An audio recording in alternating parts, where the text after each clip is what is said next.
Alright, it must be Sunday because this is my next installment of Healing Narcissistic Trauma.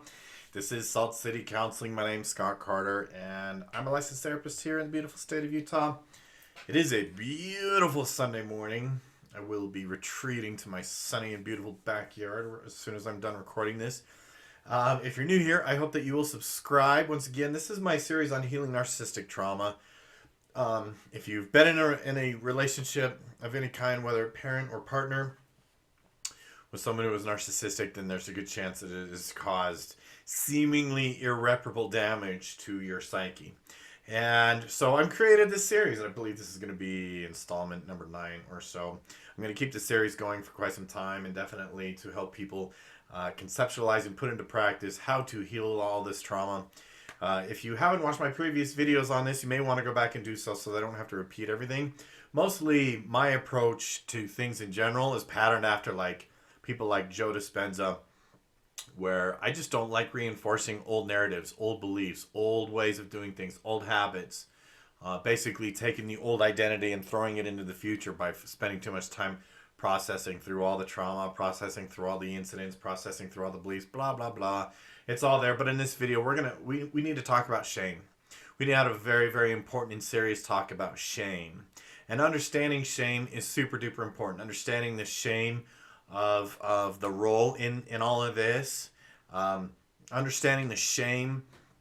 Understanding what shame is. How you know you're feeling it. How you cope with it. How you deal with it. And what to do instead is really going to be super duper important. Not only just for this area of your life, but really just most areas of your life in general. And so if you are really dedicated to improving yourself and growth and personal development, I've really tried to be, I've really worked on that myself. And, we're all a work in progress, man. Every single one of us. I feel like, and I talked about this in another video, I feel like we have this normalization of everyday narcissism these days where there's just no tolerance for mistakes. You're not allowed to grow, right? That growth and mistakes go together. I mean, they just do, right?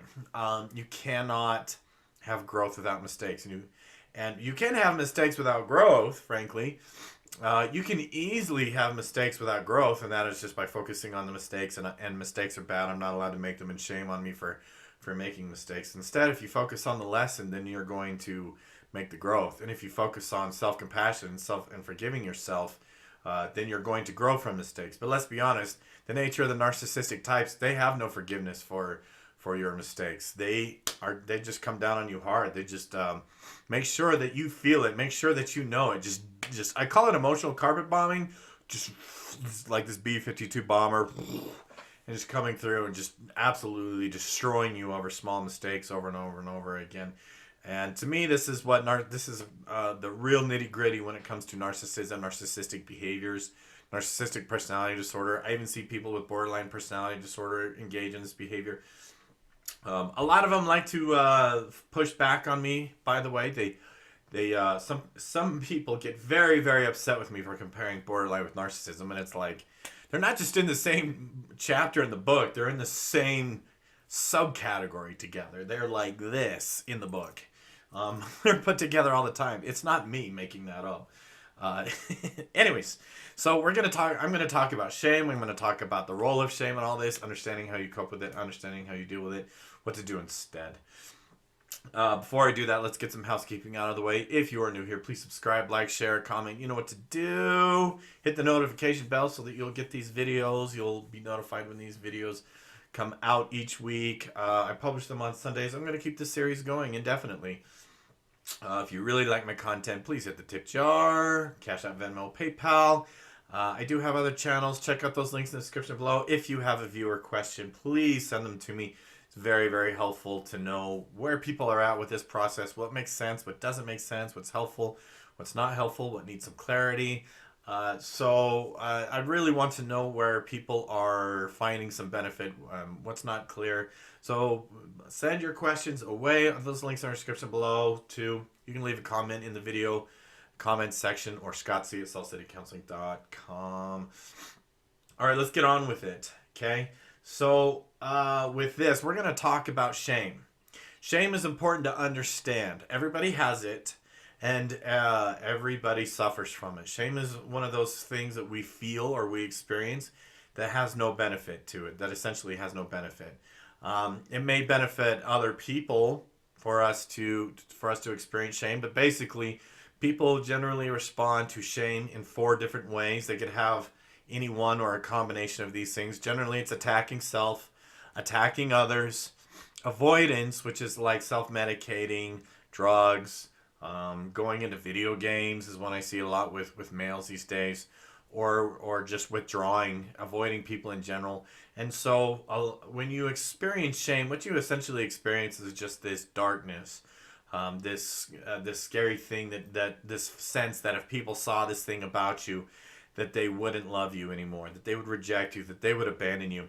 Narcissists use this like there's a couple of weapons in their arsenal. One of them is anger to make you afraid, but another one is shame, is taking this baseball bat of shame and just absolutely clubbing people with it, right? And they want you. They don't. I don't believe it's conscientious. I just believe that they are reacting off something, some dark emotion, some dark place in their psyche, some dark place in their consciousness. That I don't know. I don't know where it comes from. It's kind of evil. It's kind of nasty. It's kind of insidious. But they use shame as a weapon. In other words, you bought the wrong type of milk. I wanted 2% and you got vitamin D milk. And so it's not just that you made a mistake, it's that you are a mistake, right? And so they tend to, and quite frankly, I see this online. I see this with this normalization of everyday narcissism. You didn't just make a mistake, you are the mistake. You didn't just say something bad, you specifically are bad. I see a lot of this black and white stuff. That's why I avoid social media. Like it's hard to avoid like a lot of that black and white. Like you said one little thing that I dislike. It's not just that you said something bad. You are bad, and there's no mistakes. There's no learning. There's no looking past people's mistakes. And so narcissistic thinking, narcissistic types, and especially those with narcissistic personality disorder, they use this like an absolute weapon. And unfortunately, it can leave people in pretty wrecked, psychologically wrecked. And so you have to understand when you're feeling shame, and ways that you avoid it, ways that you cope with it, ways that you deal with it.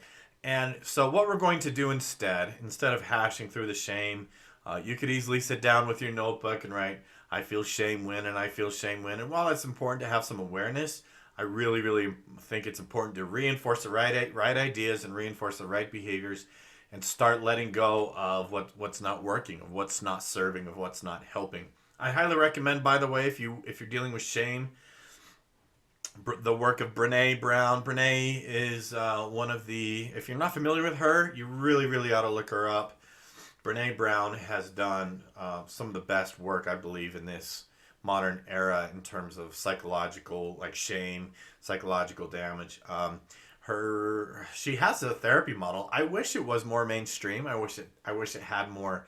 I wish it got more traction. It's shame resiliency therapy model. It's really good stuff. It's very, very healing. It's very, very powerful. You may want to look her up.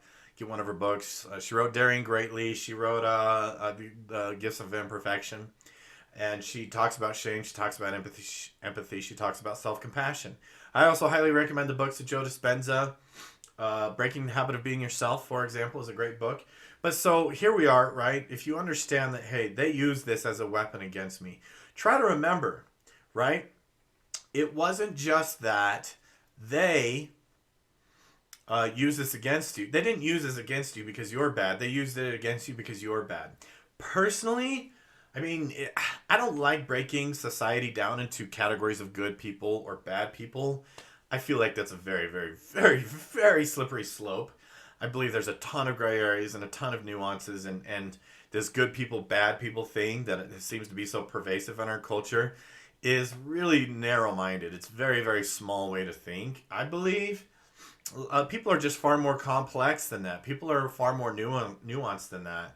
I mean, you could do 99, as the saying goes, you could do 99 things for someone and they'll remember the one thing that you forgot to do for them, right? And that's really kind of how narcissists work. They will forget the 100 things that you did well that day and berate you over the one thing that you missed, right? And so, and not only are they upset with you, right? Angry with you, just angry. They will shame you. You didn't just make a mistake. You are the mistake, right? And it's really, really insidious. It's really, really nasty thing to do. So here's what I want you to do instead, right? Take out your notebooks if you're following along. I feel shame when, okay?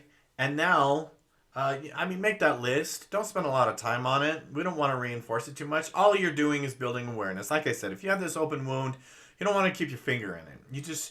You want to address it. You want to take care of it. You want to do what you need to do and then just leave it alone. And instead, you want to engage in what is going to be healing. And what's going to be healing is, I want you to write down a couple of affirmations here. Okay? And some people will think that affirmations don't work. Those people are wrong. um, if you resist doing affirmations, then you need to do them. Affirmation number 1 is the person, write down their name, whoever this person is in your life, is wrong about me. Write down their name again. This person is wrong about everybody in general. Write their name again.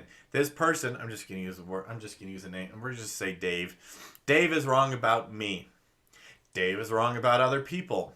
Dave is not a good judge of who is a good or bad person. Okay? And you want to maybe make a longer list of all these things. Dave is wrong. Dave is not a nice person. Dave is dishonest. Dave is a liar. Dave should not be listened to. Okay? You kind of get the idea, right? You want to reinforce some of these right ideas. Here's the hard part about shame is like if you can identify that one thing that you're super duper ashamed of and you can find someone who's safe that you can talk to about it, it will help break up the power that it has over you. Don't spend a lot of time on it, but if you have a really close, trusted person in your life, say, I just need you to listen. I just need to say this to someone. I dislike myself. I'm ashamed of who I am because...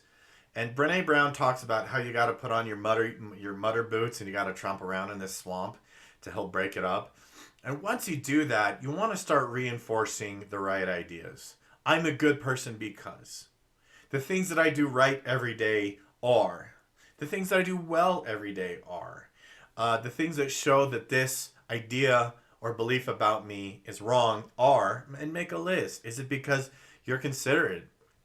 Is it because you're kind? Is it because you're always polite? Is it because you apologize?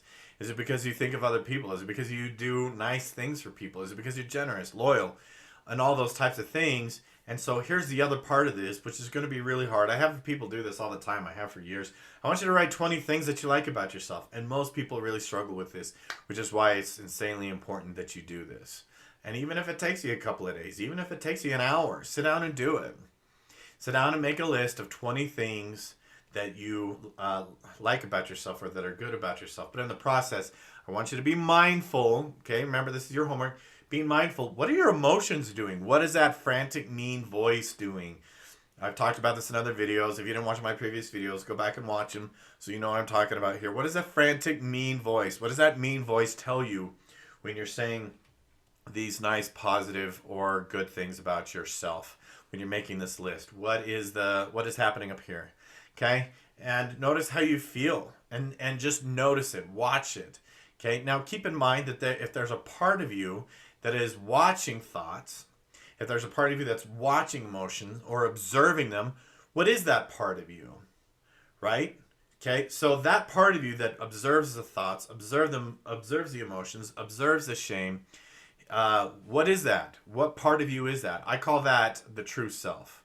Okay, and so in future videos, we're going to get going on how to build and reinforce the true self. But what you have to understand is that you need to be okay with being not okay.